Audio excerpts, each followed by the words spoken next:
Hi, I'm Liz Fong Jones, and I'm a principal developer advocate and site reliability engineer at Honeycomb. And I'm Danielle Fisher. I'm the design researcher at Honeycomb. And today we want to share with you how we observe our code at Honeycomb in order to ensure that we're able to deploy quickly and simply. So what does Honeycomb do? Honeycomb is a company that provides observability as a service. And the field of observability is evolving very, very quickly.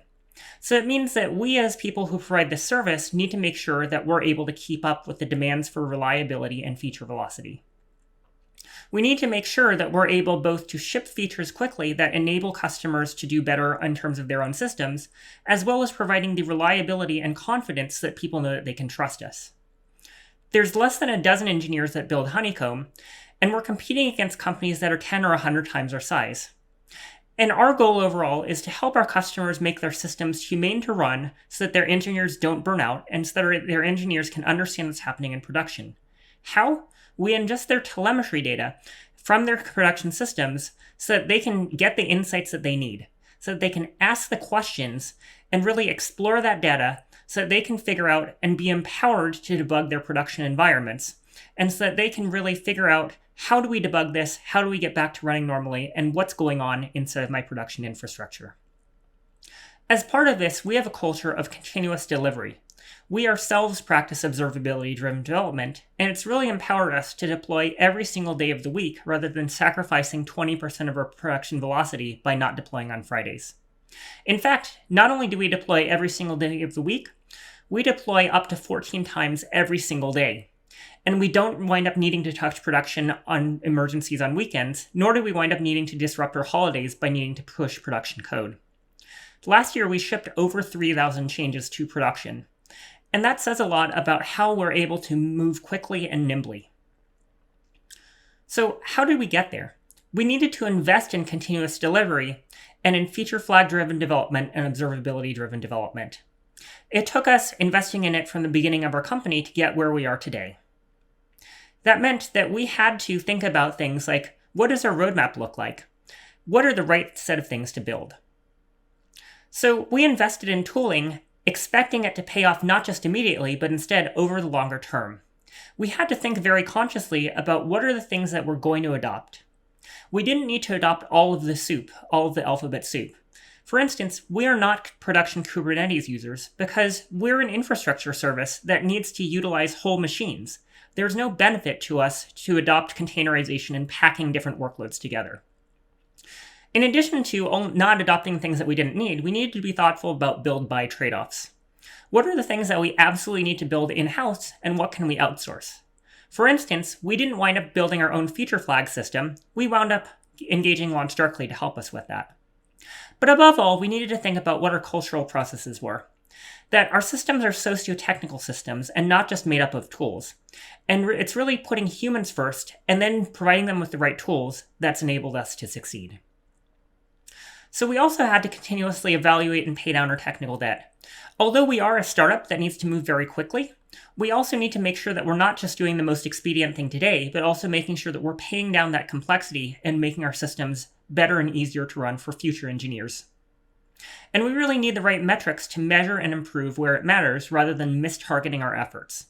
So knowing what's critical to fix is half the battle. So our goal, if you remember, is to speed up the development of our product so that we can compete against companies that are 10 or 100 times our size. And we also have to make sure that as we grow, as our revenue and our amount of traffic grows, that we're able to safely deploy that infrastructure to keep up with that demand, as well as shipping brand new services. So we don't get there by saying we're not going to tolerate any risk at all. We get there by embracing risk, by saying that we have to accept that there will be some amount of risk, but that our job as people who practice DevOps is to mitigate the risks and make them as small in blast radius as possible so that we can still move safely even if there is a mistake. And we never stop improving. We always focus on making sure that we're building the best system for the road ahead. So Danielle is a product engineer, and he's going to tell us a little bit about what his journey looks like to ship a code change into production. Absolutely. To build the sort of reliability that Liz was just talking about, we've got a fairly well-developed process, a recipe that I think is what we use, but also one that you can pick up and use for your own purposes. The first is that as an observability company, we instrument our code as we write it. It's important to us that every major feature be something that we can go interrogate, find out how it's operating, find out how it's being used, and understand how it's working. We use that to complement a full suite of both functional testing as well as visual testing, which means that every component that we build and every piece of UI that we deploy, we have tests that make sure that they're continuing to render as we expect them to, and make sure that the user interface continues to work consistently and persistently. As we do this, we've been designing around feature flag deployment. Using LaunchDarkly's feature flags, we instrument virtually every piece of our code so that we can turn on or off major suites of features. At startup, we'll check dozens of flags to decide which sorts of features are being turned on or off for any given run. And we use that to even turn on and off pieces of interface. For example, we had a feature called Refinery, controlled by this flag called Sampling Settings. Only users who were inside the Sampling Settings flag would see Refinery, while everyone else didn't. That not only allowed us to turn on and off those features, but also allowed us to track how they were being used. We monitor feature flags inside Honeycomb. So what you're seeing here, for example, is a graph of those users who are in that flag of sampling settings and therefore saw the refinery versus those who weren't. As you can see, we had something like 10% of our hits touching that flag. We also use this to track things like how the error rate is doing. For example, in this case, we've turned off a flag that had been running for some time and transitioned it over sometime around June 13th. When we transitioned it, you can also track both the error rate as well as the adoption. One really nice feature that's come out recently is that in addition to Honeycomb being able to track flags within its instrumentation, we're also using it to track with markers. Due to a recently released integration through LaunchDarkly, Honeycomb flag changes actually become markers. Now, the goal of a marker in our system is that it drops as a vertical line that you can see on the graph. In this case, for example, you can see a piece of code that was deployed as the gray marker, and then we've actually labeled a second marker to show where PagerDuty set off an alarm. This can help understand both what changes have happened and how users interacted with them. Once our code is built, we use automated integration systems to decide whether or not it's successfully built and to build the master version. Using CircleCI, for example, we're able to watch our continuous integration process go. Now, while this is the view that CircleCI presents to us, with a network of what happened, we can also use Honeycomb's own tracing view. This, for example, allows us to track how our build system is evolving and shows us where timing was spent. For instance, we notice here that our build is taking over 15 minutes, and that over 6 minutes of that time is spent resolving JavaScript dependencies. That was a prime target for us to cache the results of fetching JavaScript dependencies, and that sped up our builds dramatically. We needed that trace view to identify where the right place to improve our builds was in order to speed things up and make sure that we were maintaining high development velocity. Being able to look specifically at the pieces of the build and understand how the build actually happened gives us tremendous visibility into all parts of our CI system. Once we're complete with automated integration, we also go through human PR review. In one of those cultural pieces, we make sure that literally every PR at Honeycomb is checked by another person, even if it's just, as one that I put in the other day, a brief comment. That helps us make sure that there's no notion of some PRs are too small to check or some reviewers are too important to check. We just make sure that everything gets looked at, and that lets everybody know how the code is changing, as well as helps catch all our dumb mistakes. In addition to human PR systems, that robot also worked pretty hard. Let's give them a high five too. Once both the robot and the person have approved your code, we're able to go ahead with the green button merge. Any engineer on Honeycomb who's deployed a PR is welcome to press that green button and send the code out into the automatic deploy. It automatically updates, although we then have mechanisms for easy rollbacks and pins, which we'll talk about in just a little bit. Last, once code has been deployed, we're able to observe its behavior and go see how it's being adopted and make sure it's working, and we can watch it in prod to decide whether we're happy with the way that it's going. It's interesting to note, for our prod system, that's the way that our customers observe their data. But we need to be able to watch how that system's working to make sure that our code's reliable. So we've built a subsystem called Dog Food, which we use to observe production. Here, for example, is the adoption of one of our newer features where we're able to track how users are using it, watch how many people are playing with it, and we can even watch, based on some of these spikes, when we've introduced the feature to different groups and how it's being adopted and how much it gets used over time. Virtually every feature in Honeycomb can be tracked in this way through our Dog Food system. To understand how Dog Food is running, of course, we have a subsystem which we've named Kibble. So Kibble watches Dog Food, and Dog Food watches production. It's that mechanism, these steps of feeling reliable and safe about our code, that allows 12 engineers to deploy up to 12 times a day. So when thinking about this and reflecting on what lessons you might want to bring back to your organization, we'd refer you to the DevOps State of DevOps Accelerate report that really talks about the feedback loops involved in continuous integration and continuous delivery. And we tick off all 4 of those boxes. So the DORA data says that you really need to focus on lead time. And we've emphasized lead time such that we can push end-to-end a code change in under 3 hours. Every time I kick off a build, it winds up getting automatically done in less than 10 minutes, which means I can experiment very quickly with commits and then assemble them into a pull request, which I can send to someone for peer review, which will take less than an hour. And then after that, it automatically gets deployed in the next hourly push. So end-to-end, it's only 3 hours to deploy a change, which means that I don't have to drop context in between when I write code and when I observe it running in production. We also have emphasized the deployment frequency. Using the fact that we're able to do builds in under 10 minutes, that means that it's really worth it to push things out once an hour. And that means that we're able to push no more than 1 or 2 distinct changes per artifact, which means that there's not 100 different things that all get rolled back at once if there's a problem. So our change fail rate has gone down because very few things catastrophically fail. We have really good confidence via testing and human review. And in the worst case, we can do a flag flip or a fix forward rather than needing to do a giant emergency rollback while the system is down. Fewer than 3 out of our 3,000 changes last year resulted in the need for an emergency rollback or some kind of giant downtime for our users. And overall, our time to restore is really, really improved by that investment in feature flags and in observability. If we notice something's wrong, we're able to see it very quickly and roll back the feature via a flag flip in LaunchDarkly, taking less than 30 seconds. If we need to pin to an older build, that takes less than 10 minutes. And in the worst case, if we need to actually write new code, that just takes 20 minutes and is still a perfectly routine procedure.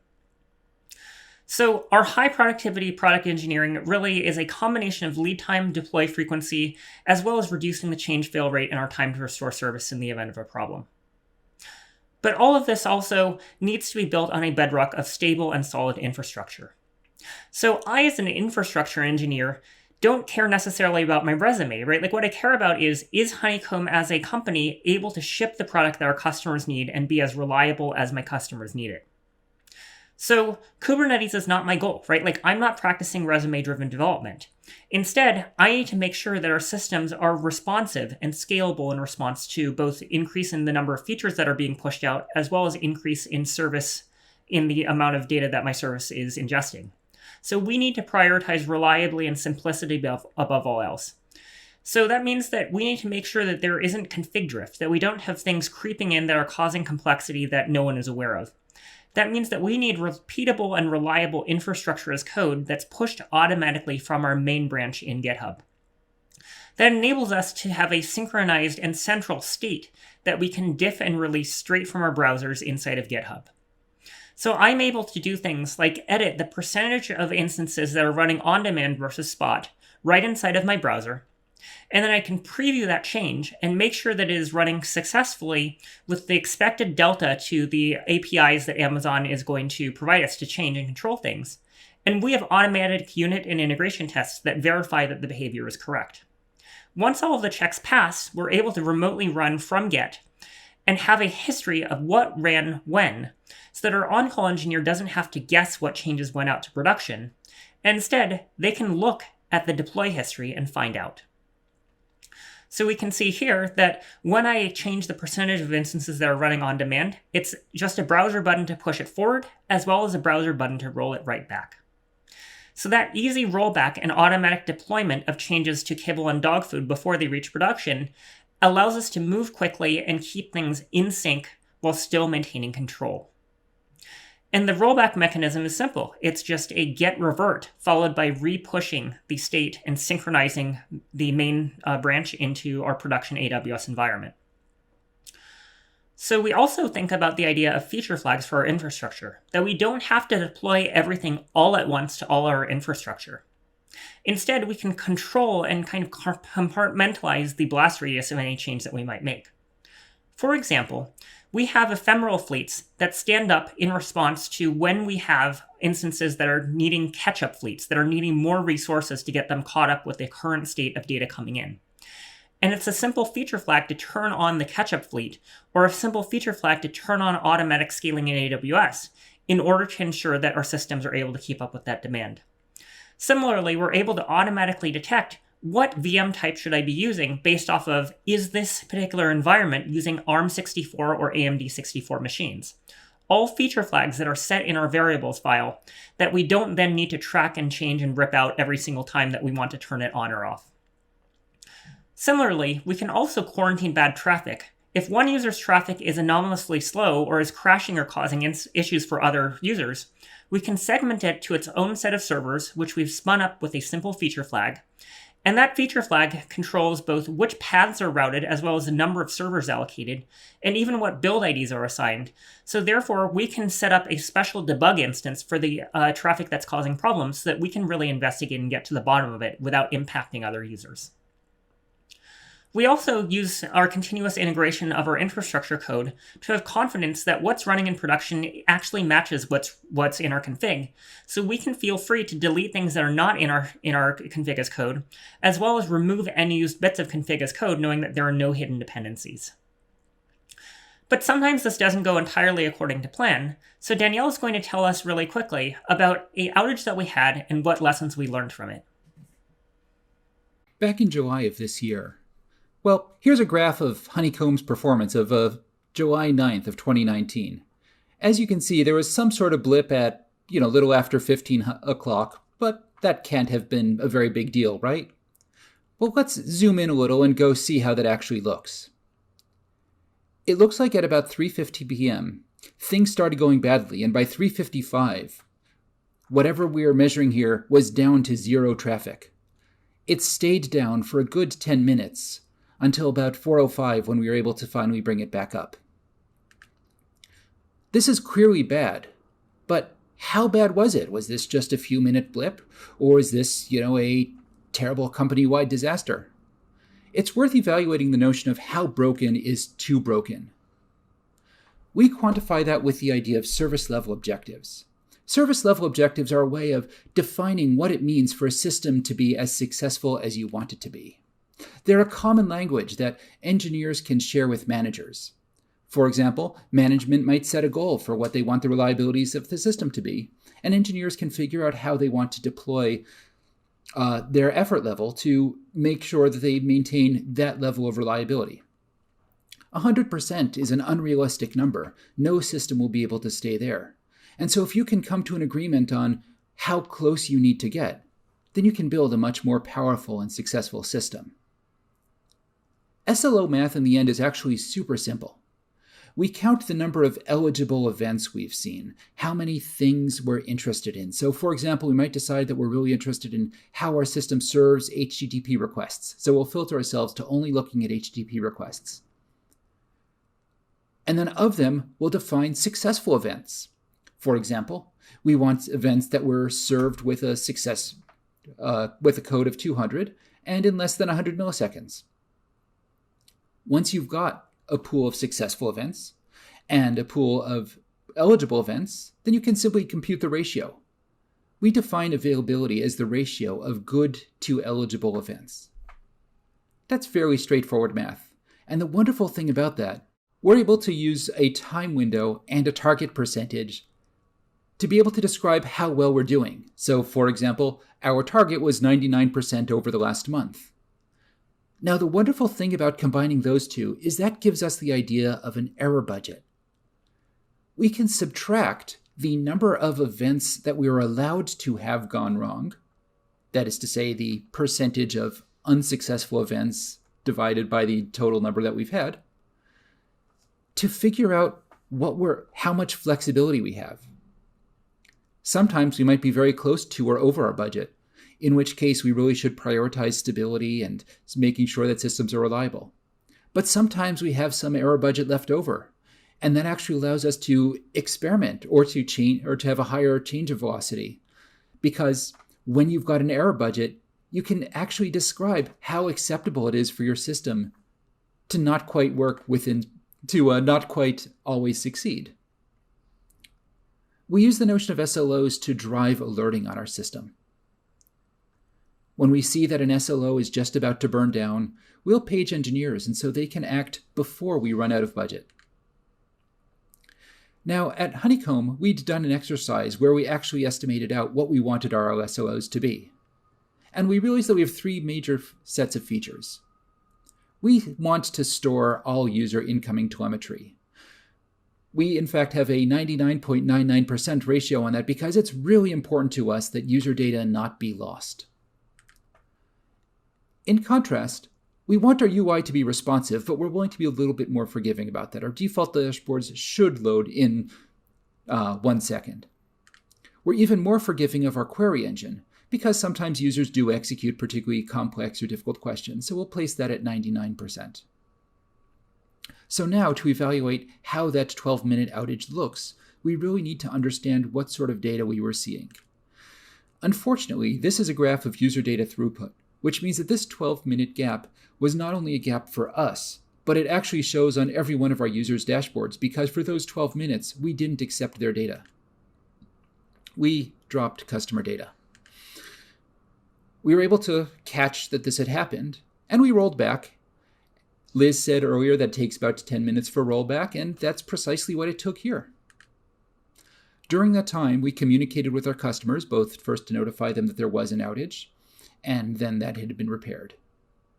Over that time, we burned triple our error budget. What do you do in this sort of situation? Well, first, we halted deploys. We stopped making any more changes until we felt that we were reliable. And then we stepped back to look at how it had happened. It turns out, when we traced this down, an engineer had checked in code that didn't build. Having successfully found the root cause, we fired them on the spot and washed our hands. Okay, fine. It turns out that checking in code shouldn't, of course, be a big deal because, as I've talked to you about the CI system, unfortunately, at the moment, we were playing with experimental CI build wiring, which happened to be willing to show a green button even for code that crashed. Of course, that's not a big deal because it was generating 0-byte binaries, which of course would get stopped. It turns out that our scripts weren't watching for that condition and were very happy to deploy empty binaries. And at the time, we didn't have a health check or an automatic rollback, so that when this happened, our system just very happily went down. That put us on a mission to reprioritize stability. And over the next few weeks, we mitigated every one of those key risks, making sure that our CI system was catching all these situations, making sure that it never deployed 0-byte files, and making sure that end-to-end checks would succeed before the deployment would continue.